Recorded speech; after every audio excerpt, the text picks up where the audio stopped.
Bike plans unveiled. We've got the details on this episode of Barnstable Today. It's Wednesday, February 13th, 2013. I'm Sarah Colvin. The Cape Cod Rail Trail provides a path for cyclists from Dennis to Wellfleet, and now plans are on the table to extend that trail through Yarmouth and Barnstable. Last night, plans for the bike trail extension were presented in a public forum at Barnstable Town Hall. Joe Magny of VHB Consultants has been working with the towns of Barnstable, Yarmouth, and Dennis, as well as the Cape Cod Commission, on this plan. He began last night by saying this plan was not just about a flat cycling road. This is not, we characterize it as a rail trail, but in reality, this is a cross-country trail with challenging grades, and it's not for the faint of heart. So there'll be portions that are suitable for all users, and there may be portions that are a little more challenging.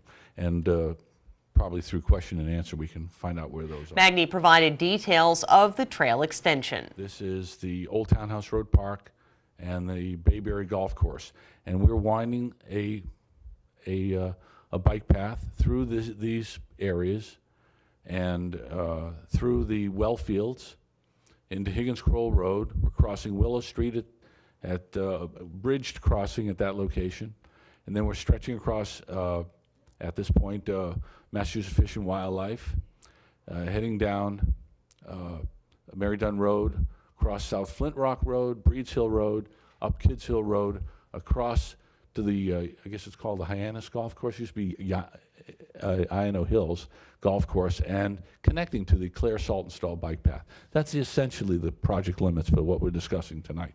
He then outlined some of the basic goals of the project. So what are our goals? Other than to extend the Cape Cod Rail Trail, we plan to propose a bike path that's suitable for all users, for walkers, cyclists, inline skating, your moms with children in carriages, essentially to make it useful for all potential users. And continued with an estimated project timeline. This project, estimated for the entire length shown on this graphic, is $11 million. That includes survey, not only just the construction, but survey, permitting, design, Mass DOT contingencies for oversight and construction inspection.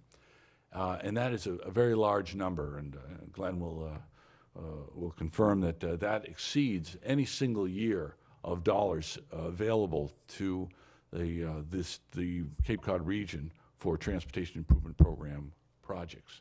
So we are considering phasing the project, and we have two alternatives.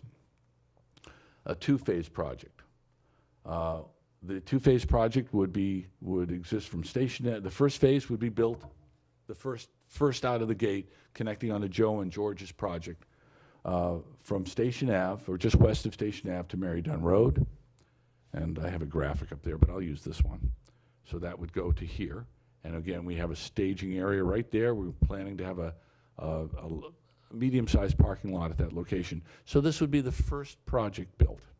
And then the balance of the project would be built at a later date. And I've just shown you, I don't need this graphic, but it does show the delineation of the phases. And these show each individual phase, and those graphics will come in handy perhaps during question and answer.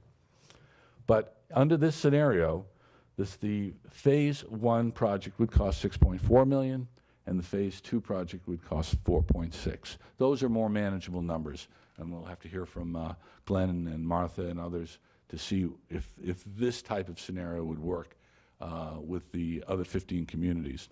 Because when you take large sums of money in a tip year, other communities who vie for that money, their projects are delayed.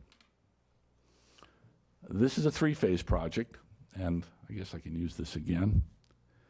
The first phase would essentially to be complete the first extension project from Station Ave, west of Station Ave, through to Higgins Kroll Road, and then the next stage would carry the project over Willow Street, down across Mass Fish Wildlife property, down Mary Dunn Road, across South Flint Rock Lane, Breeds Hill Road, and end at the intersection of Kids Hill Road and Independence Drive, and that should show a signal. It shows it up here, but we'd put a signal at that location. And then the third phase would complete the project. And so that would be 3 tip projects. And I've just described those. And the values of that first phase would be $2.5 million. The lion's share would, from Higgins Kroll to Kids Hill Independence Drive, would be 5.4, and then from Kids Hill Road to Route 132, the balance of the work would be 3.1 million. Again, more reasonable numbers. So we're going to meet with this Thursday, Valentine's Day, to discuss these phasing scenarios with Cape Cod Commission and Mass DOT to determine what they prefer in terms of funding these projects.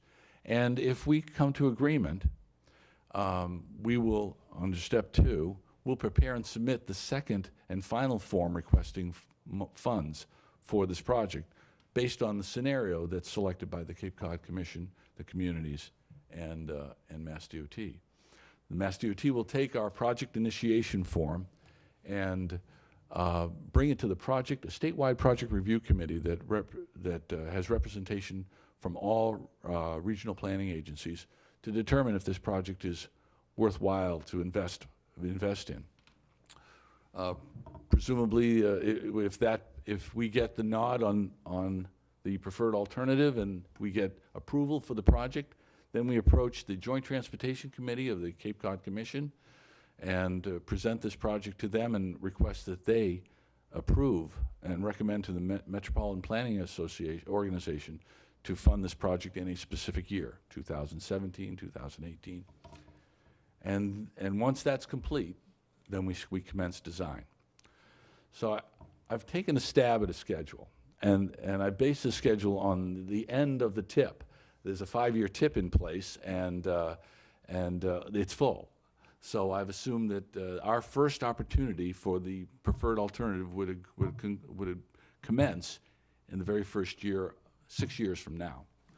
So the PIF submission might be finalized and submitted this spring to Mass DOT.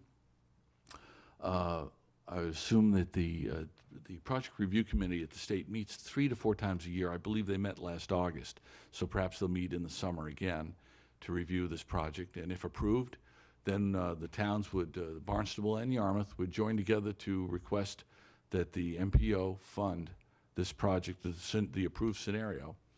And then, and I would expect that to be completed in the fall of 2013.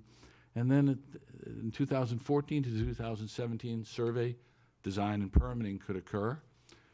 It's about a 3-year design effort given the review process with Mass DOT, and much more streamlined than it used to be. It's an excellent program now. And finally, I estimated a 2-year construction period for this project from 2017 to 2019. That's my presentation. Many in attendance at last night's public hearing did ask further questions about project funding, usefulness, and the timeline of the work. You can learn more at the Cape Cod Commission's website. That's capecodcommission.org, or you can watch Tuesday night's hearing in its entirety online at town.barnstable.ma.us. With Barnstable Today, I'm Sarah Colvin.